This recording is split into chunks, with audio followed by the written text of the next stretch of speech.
Hello दोस्तों, स्वागत है आप सभी का आपके चैनल बोर्ड प्रिपरेशन पे। तो आइए, आज का जो हमारा टॉपिक है वो है प्रॉपर्टीज ऑफ डिटर्मिनेंट। और ये टॉपिक बहुत ही ज़्यादा इम्पॉर्टेंट है। क्यों इम्पॉर्टेंट है? क्योंकि इनसे हमें पता चलता है कि कैसे क्वेश्चंस को प्रोसीड करना है सॉल्व करने के लिए, कैसे क्वेश्चन को जल्दी से हम लोग सॉल्व करके उसका मर्डर कर सकते हैं। तो ठीक है, तो आज हम लोग देखेंगे प्रॉपर्टीज ऑफ डिटर्मिनेंट। कुल मिला के से 7-8 प्रॉपर्टीज होगा। ठीक है, मैं उन सभी प्रॉपर्टीज को लिखते जाऊंगा और आप भी लिखते जाएंगे। पिछला वीडियो तक हमने पढ़ा था कोफैक्टर्स के बारे में, माइनर्स के बारे में, कैसे माइनर्स निकालते हैं, कैसे कोफैक्टर्स निकालते हैं और कैसे डिटर्मिनेंट को एक्सपेंड करते हैं। बहुत सारे बच्चों का दिक्कत होता है कि वो डिटर्मिनेंट को एक्सपेंड ही नहीं कर पाते हैं। और जब तक आप एक्सपेंड नहीं कर पाओगे तो यार सॉल्व करोगे कैसे? तो चलिए शुरू करते हैं आज का रंगारंग कार्यक्रम। और इससे पहले एक छोटा सा रिक्वेस्ट है आपसे कि प्लीज़ चैनल को सब्सक्राइब कर लीजिएगा, बेल नोटिफिकेशन को ऑन कर लीजिएगा और अगर आपको वीडियो पसंद आ रहा हो तो लाइक का बटन दबा दीजिएगा और इसे दूर तक शेयर करिएगा। हम लोग मैथ पढ़ रहे हैं, इसलिए बोलूँगा मैं कि e⁻x के स्पीड से शेयर करना है और e⁻x के स्पीड से सब्सक्राइब करना है। ठीक है, और ये जिम्मेवारी आपकी रही। तो चलिए आज शुरू करता हूँ प्रॉपर्टीज और डिटर्मिनेंट को।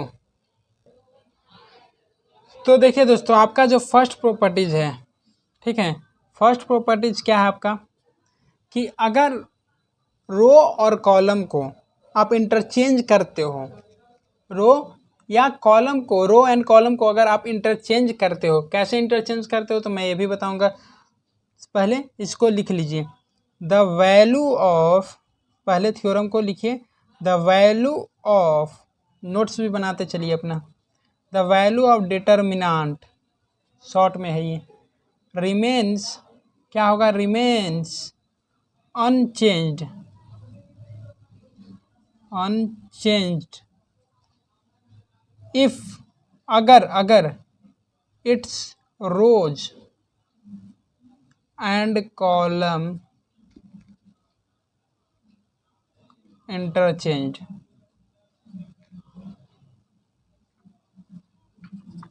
आई होप आपको सेंटेंस से थोड़ा बहुत ज़रूर समझ में आया होगा। अगर नहीं समझ में आया है तो प्लीज़ यार समझो इसे। क्या कहता है कि अगर कोई डिटर्मिनेंट है, मान लो कि वो डिटर्मिनेंट हम लोग सपोज करते हैं, और डिटर्मिनेंट आपको एक नंबर ही ले लेते हैं। ठीक है, जैसे देखो एक एग्जांपल के थ्रू समझाता हूँ। मान लो ये डेल है, ये ओल्ड पुराना वाला डिटर्मिनेंट है। कौन वाला? पुराना वाला डिटर्मिनेंट है। इसकी वैल्यू मान लो 2, 4, 6, 7, 1, 2, 3, 0, 4, कहीं 0 ना आ जाए ये सॉरी। तो ये क्या है, 6 है। तो देखिए क्या कर रहे हैं हम लोग, डिटर्मिनेंट को एक्सपेंड करना है। इस डिटर्मिनेंट का ऑर्डर 3 गुना 3 का है। एक्सपेंड करने के लिए तो मैंने सिखा रखा है 2 गुने 1 गुने 4, 1 गुने 4 कितना हो जाए 4, माइनस 2 गुने 0 0, माइनस 4 इंटू 7 गुने 4 28, माइनस 3 गुने 2 6, प्लस 6 गुने 7 गुने 0, तो 0 माइनस ऑफ 3, तो कितना आ जाएगा, 2 गुने 4 8, और ये 28 में से 6 गया 22, 22 गुने 4 माइनस 88, और ये माइनस 3 छोटिया 6 3 जा 18। तो ये कितना आ जाएगा देख सकते हैं आप, ये आ जाएगा आपको 98। कितना आ जाएगा 98। मेरी कैलकुलेशन ज़रा कमज़ोर है, आप लोग कैलकुलेट करके इसे ज़रूर चेक करिएगा। ठीक है, अब अकॉर्डिंग टू द थ्योरम हम लोग क्या करते हैं, नया वाले डिटर्मिनेंट को, न्यू डिटर्मिनेंट को, मान लो कि नया डिटर्मिनेंट क्या हो गया, न्यू डिटर्मिनेंट, ये डॉक्टर वाली लैंग्वेज हो गई। न्यू डिटर्मिनेंट जो है डेल डैश है, ये क्या हो गई, new determinant del dash. Properties के हिसाब से, प्रॉपर्टी नहीं, प्रॉपर्टीज के हिसाब से रो और कॉलम को इंटरचेंज कर देते हैं। ये हमारा कॉलम है, ये कॉलम है, कॉलम 1, ये क्या हो गया कॉलम 1, ये हो गया कॉलम 2, ये हो गया कॉलम 3। ठीक है। कॉलम 3, कॉलम 1 को रो 1 में बदल दो यार, 273 हो जाएगा और ये क्या हो जाएगा 410 और ये 624। अब इसका डिटर्मिनेंट का वैल्यू निकाल कर देखते हैं हम लोग, ठीक है।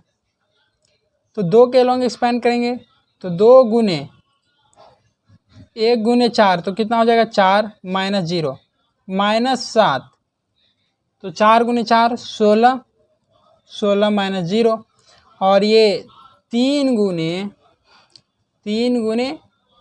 फिर 4 गुने 2 8, 8 माइनस 6, 8 माइनस 6, तो ये देखो कितना आ जाएगा 4 गुने 2 हो जाएगा 8 और ये हो गया 16 सते 102 आई थिंक, प्लस 8 में 6 तो 2 और 2 3 जा 6 हो गया 8 6 हो गया आपका 14 14 माइनस 120 का है को लिखाता है यार तुम, माइनस 102 प्लस 14 कितना आएगा कितना कैलकुलेट कर लोगे? नहीं कर लोगे तो मैं कर देता हूँ। तो ये आएगा आपको माइनस 98। अरे ये देखो क्या हो गया कि डेल डैश, डेल जो पुराना डिटर्मिनेंट था, ये क्या था पुराना डिटर्मिनेंट और ये न्यू डिटर्मिनेंट, तो डेल और डेल डैश की वैल्यू सेम आ गई कि नहीं आ गई? तो पहला थ्योरम यही कहता है। तो हमने देखा कि ये डिटर्मिनेंट का वैल्यू क्या हो गया सेम हो गया, डिटर्मिनेंट का वैल्यू क्या हो गया सेम हो गया। एक मिस्टेक यहाँ पे, आंसर तो सही है लेकिन ये गलत हो गया था, 112 होगा। अब आप इसे चेक कर सकते हो, मैंने बोला था यार आपको कि मेरा मैथ कमज़ोर है, ठीक है। अगर आपको यहाँ तक समझ में आ गया हो कैसे रो और कॉलम इंटरचेंज होता है और कैसे डिटर्मिनेंट का वैल्यू सेम होता है, तो आगे बढ़े हम लोग। फिर से एक बार मैं थ्योरम आपको रिवाइज करवा दूँ कि जो डिटर्मिनेंट का वैल्यू है वो चेंज नहीं होगा अगर उसके रो को या आप कॉलम में बदल दें। ध्यान से सुनिएगा, किसी डिटर्मिनेंट के रो को आप कॉलम में बदल दें या कॉलम को रो में बदल दें तो उस डिटर्मिनेंट की वैल्यू चेंज नहीं होगी। लेकिन अब ऐसा दिमाग मत लगाइएगा कि अरे एक रो को जो है कॉलम में बदल देते हैं बाकी रो को छोड़ देते हैं, या एक कॉलम को एक रो में बदल देते हैं और बाकी सबको छोड़ देते हैं, तो ऐसा आप कर भी नहीं पाइएगा। सोचिए यहाँ पे क्या,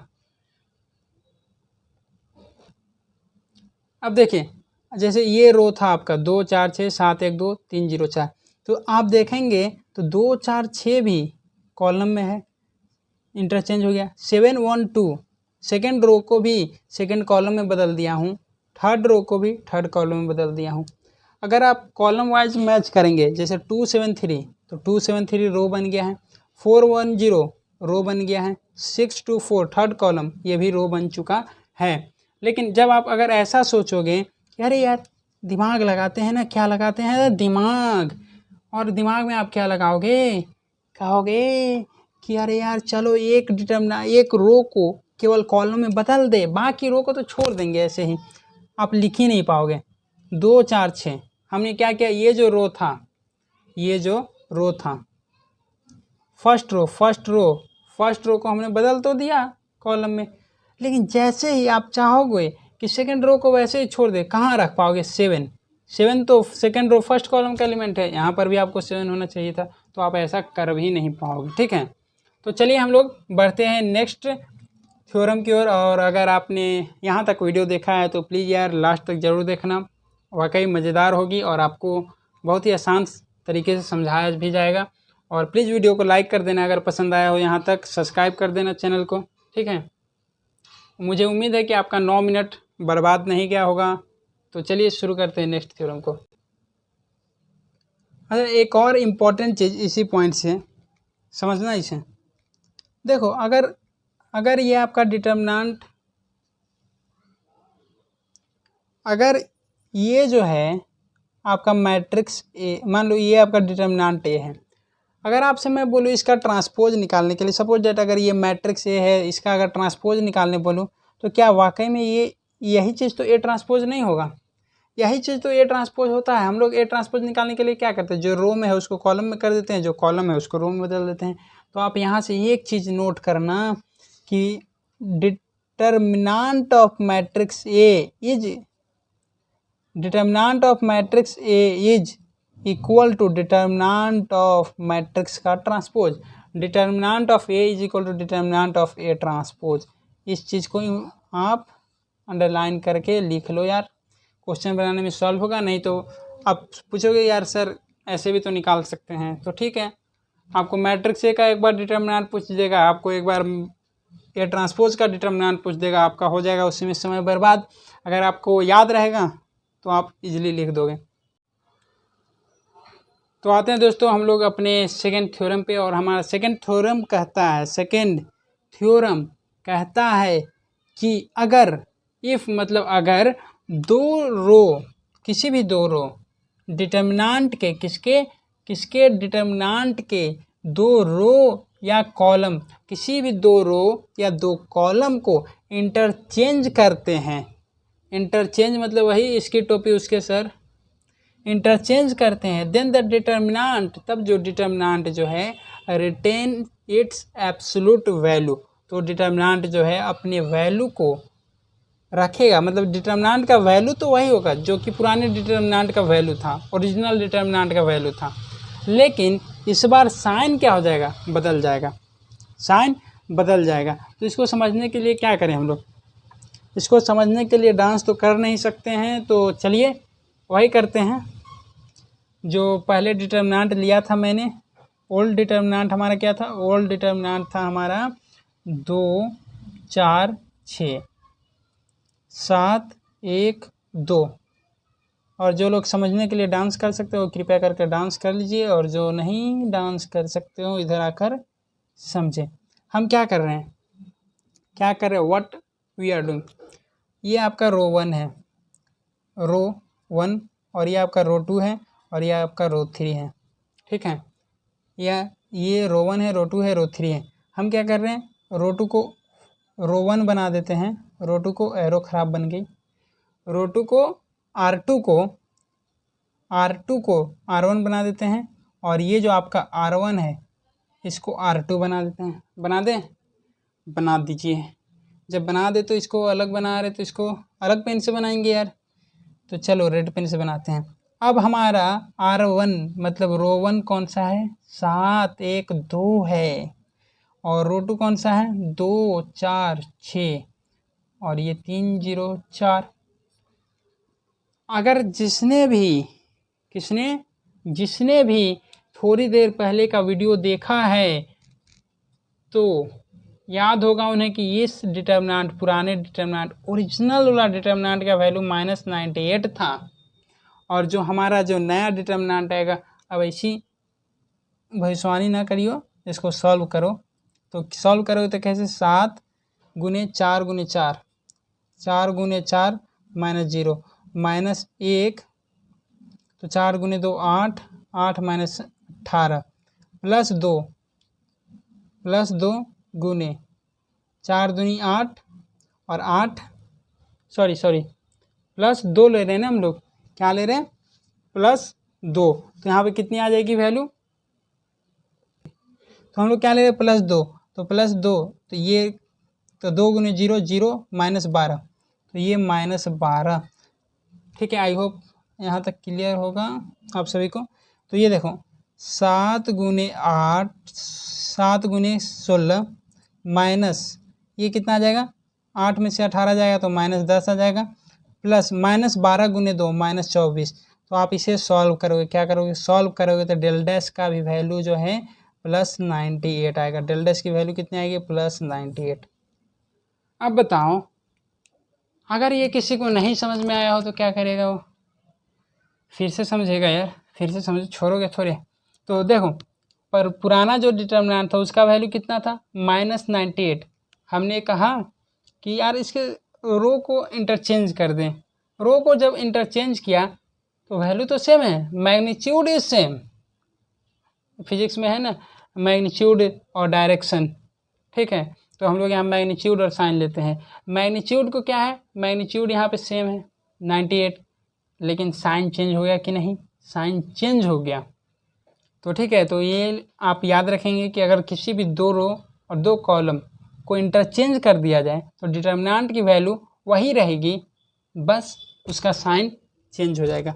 अगर शॉर्ट में लिखे, किस में लिखे, शॉर्ट में ना कॉपिए में लिखेंगे तो डेल इक्वल टू क्या होगा, माइनस डेल डैश। ये कब होगा, del equal to minus del dash कब होगा, जब दो रो या दो कॉलम को इंटरचेंज कर देंगे तब।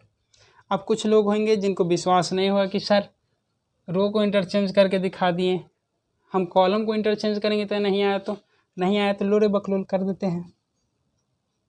देखो डेल डैश ले लेते हैं, ठीक है। अब इसको भूल जाओ कि ऐसा हमने रो वाला सॉल्व किया था कभी, बिल्कुल भूल मत जाना, थोड़ी देर के लिए भूल जाओ। तो इसको क्या कर रहे हैं, ये हमारा C1 था, ये हमारा C2 था, सॉरी C1 C2 को C1 बना देते हैं और C1 को C2 बना देते हैं। चलो बना दें, तो ये हो जाएगा आपका 410। C2 को C1 बना दिए और C1 को C2 273, और ये आपका जैसा है वैसा ही रहेगा 624। तो अब इसको एक्सपेंड करोगे तो 4 गुने 7 को 28 माइनस 3 टू जा 6, तो 28 28 माइनस 3 टू जा 6 माइनस 2 गुने 4 माइनस 0 प्लस 6, तो क्या होगा 6 ले रहे हैं ना, तो 3 माइनस 0, देखो आ तो रहा है ना, कहीं मिस्टेक नहीं ना है। तो 28 माइनस 6 22 इंटू 4 88 माइनस ये 4 है तो माइनस 4 इंटू 2, तो हो जाएगा कितना हो जाएगा -8, और ये 6 3 जा प्लस 18।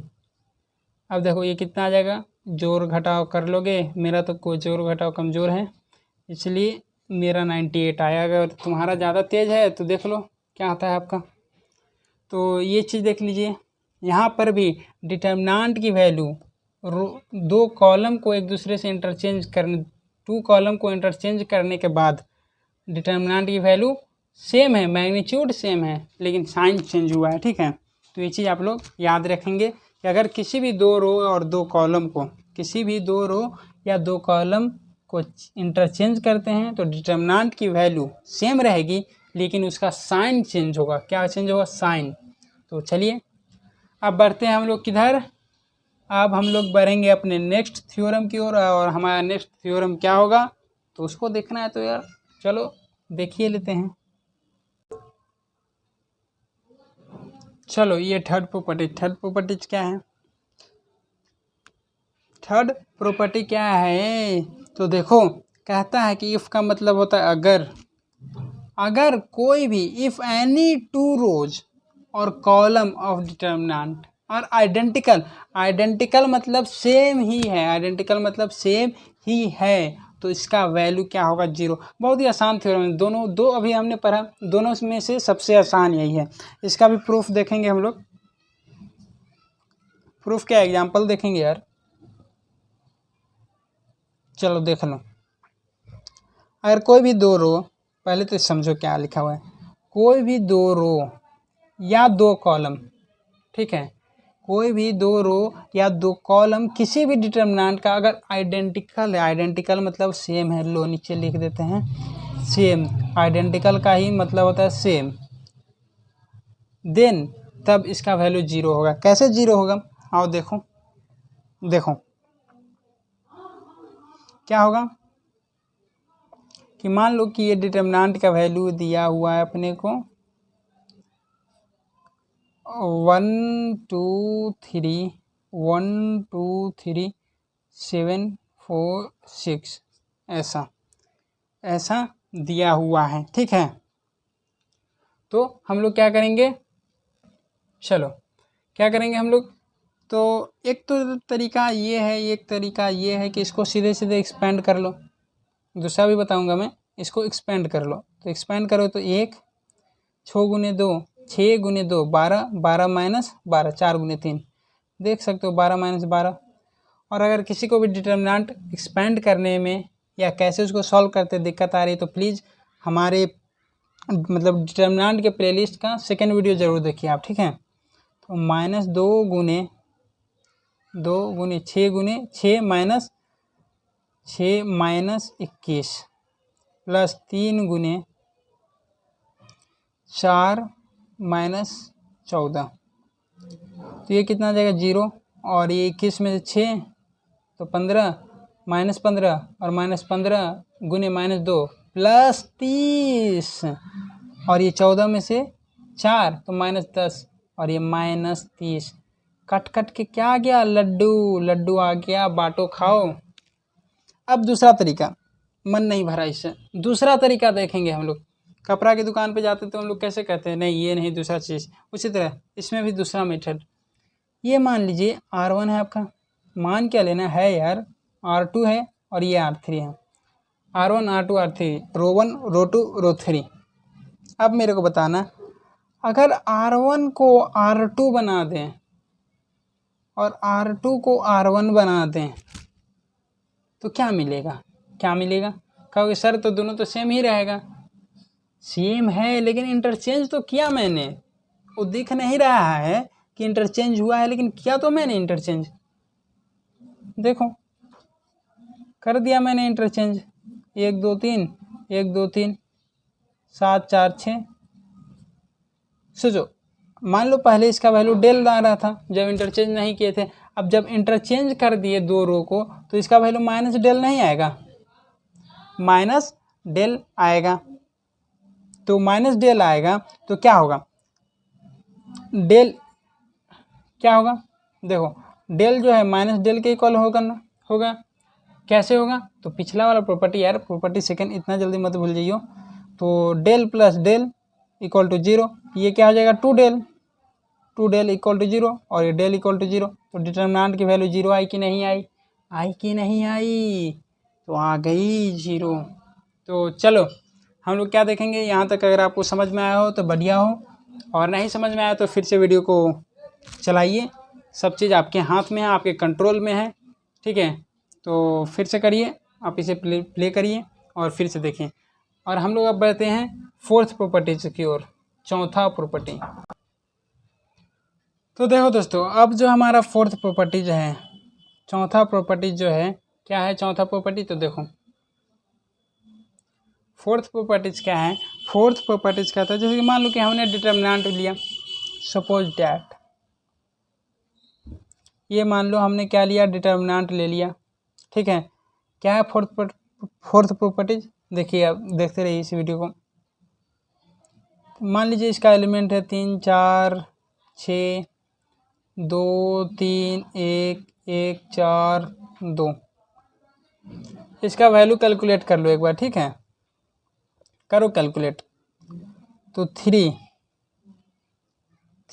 इंटू 3 2 जा 6, 6 माइनस 4, और ये हो जाएगा -4, इधर आ जाएगा -4 आ गया, तो 2 2 जा 4, 4 माइनस 1 प्लस क्या, कौन सा, प्लस 6 इंटू 4 2 जा 8 और 8 माइनस 3, तो ये कितना आ जाएगा 6 माइनस 4 गुने 2 6। अगर आपको बैकग्राउंड नॉइज आ रही है तो दिक्कत के लिए मैं माफ़ी चाहूँगा। 6 गुना 4, सॉरी 6 माइनस 4 तो 2 2 3 जा 6, और ये आ जाएगा 4 माइनस 3 3 माइनस 4 तो -12, और ये 8 माइनस 3 तो 5 5 6 जा 30। अब इसे जोड़ेगा कौन यार, मेरा तो कमज़ोर है मैथ। तो 36 माइनस 12, 36 माइनस 12 हो जाएगा आपको 24। तो ये हो गया आपको डेल का वैल्यू। अब प्रॉपर्टी क्या करते हैं, नाउ अब हम लोग क्या करेंगे ना, नाउ बोट नहीं पानी पे चले, नाउ अभी वाला, नाउ मल्टीप्लाइंग का मतलब क्या होता है, मल्टीप्लाइंग का मतलब होता है गुना। इस बार रो के साथ करते हैं, ठीक है। Multiplying R2 with 3, sorry suppose एक जनरल वैल्यू के क्या है, कोई भी नेचुरल नंबर है, के क्या है, कोई भी नेचुरल नंबर। अब जीरो मत कह देना बचने के लिए, जीरो कह दो तो पूरा डिटर्मिनेंट का वैल्यू ही जीरो आ जाएगा, ठीक है। तो हम लोग कोई भी एक के से मल्टीप्लाई कर रहे हैं, के क्या है, कोई भी एक कांस्टेंट है जो नंबर होगा। तो मान लो अगर हमने मल्टीप्लाई कर दिया तो उसके बाद हमको डेल डैश मिलता है डिटर्मिनेंट, तो डेल क्या हो गया, R2 को मल्टीप्लाई कर रहे तो मल्टीप्लाइंग R2 विथ के।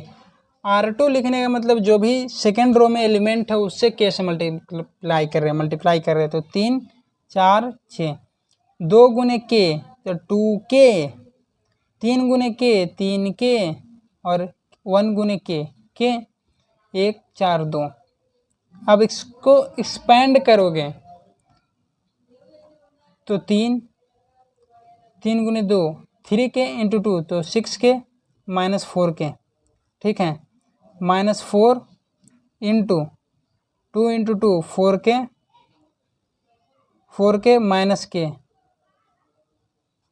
प्लस 6 इंटू 4 2 जा 8k माइनस 3k हो जाएगा। तो ये देखो आप सॉल्व करोगे तो ये हो जाएगा आपको 2k हो जाएगा, और ये वाला जो है आपको 3k हो जाएगा, और ये आपको 5k हो जाएगा। तो 3 2 जा 6k माइनस 4 3 12k प्लस 6 5 जा 30k। तो अगेन ये 36k माइनस 12k करोगे तो क्या आ जाएगा, 24k आ जाएगा,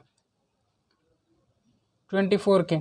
तो ये सेम चीज़ आप कॉलम के साथ भी कर सकते हैं। अगर आप कॉलम के साथ ऐसा कर पा रहे हैं तो ठीक है, अगर आपको कहीं भी डाउट है तो प्लीज़ आप चैनल पे आके कमेंट करिएगा, मैं आपको ये भी चीज़ एक्सप्लेन ज़रूर करूँगा, ठीक है। तो ये देखिए आपको वैल्यू आ गया डेल डैश का 24k। मतलब हमने तो केवल सेकेंड रो के एलिमेंट को मल्टीप्लाई किया था के से, लेकिन हमने तो जो मल्टीप्लाई करने के बाद सेकेंड रो में मल्टीप्लाई करने के बाद जो डिटर्मिनेंट का वैल्यू लाया वो 24 टाइम्स ऑफ के हो गया, मतलब पूरे डिटर्मिनेंट का के टाइम्स हो गया। तो हम लोग कह सकते हैं क्या कि न्यू डिटर्मिनेंट, जो नया डिटर्मिनेंट है del dash, is K times of old determinant if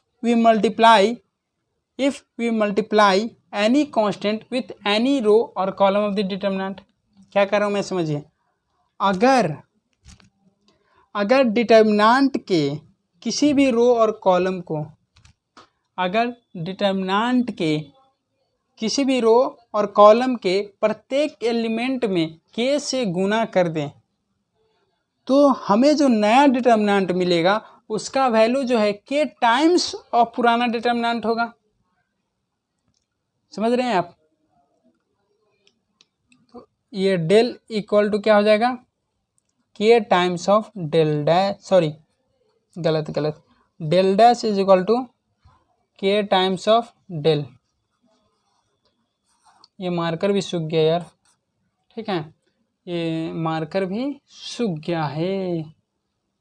तो चलो ये चीज़ हो गया, और इसको मैं चाहूँ तो लिख दूँ, अभी लिख देता हूँ, आपके लिए बेटर होगा। तो देखिए इस चीज़ को भी मैंने लिख दिया कि अगर डिटर्मिनेंट के किसी रो या कॉलम के, अगर डिटर्मिनेंट के किसी रो या कॉलम के प्रत्येक एलिमेंट को किसी भी कांस्टेंट के से गुना कर दे तो नया डिटर्मिनेंट जो है के टाइम्स हो जाएगा पुराने डिटर्मिनेंट का। तो थैंक यू दोस्तों आप सभी का। अगर आपने वीडियो को पूरी तरह से देखा है तो आई होप आपका कंसेप्ट क्लियर हो गया होगा और कोई भी डाउट नहीं बचा होगा। और जो बच्चे क्वेश्चंस के लिए अगर चाहते हैं तो प्लीज़ 1-2 वीडियो का और इंतज़ार करें, और उनको क्वेश्चंस प्रैक्टिस भी होगा। बिल्कुल हम लोग NCERT की एक्सरसाइज को सॉल्व करेंगे। जैसा कि वीडियो के स्टार्टिंग में मैंने बोला था कि टोटल लगभग 8 प्रॉपर्टीज होगा, तो अभी तक मैंने 4 प्रॉपर्टीज पढ़ा दिया है। अब बाकी 4 प्रॉपर्टीज जो है अगले वीडियो में कराऊंगा। तब तक के लिए थोड़ा सा आप पेशेंस रखें, धैर्य रखें, और अगर आपने यहाँ तक देखा है तो प्लीज़ चैनल को सब्सक्राइब करिएगा। तो दोस्तों प्लीज़ चैनल को सब्सक्राइब कर लीजिए, बेल नोटिफिकेशन को ऑन कर लीजिएगा, और इस वीडियो को केवल अपने तक ही नहीं अपने दोस्तों के ग्रुप में भी शेयर करिए, ठीक है। प्लीज़ सब्सक्राइब, शेयर, एंड जो भी दिक्कत हो कमेंट करिए। Thank you, bye bye, tata, see you soon.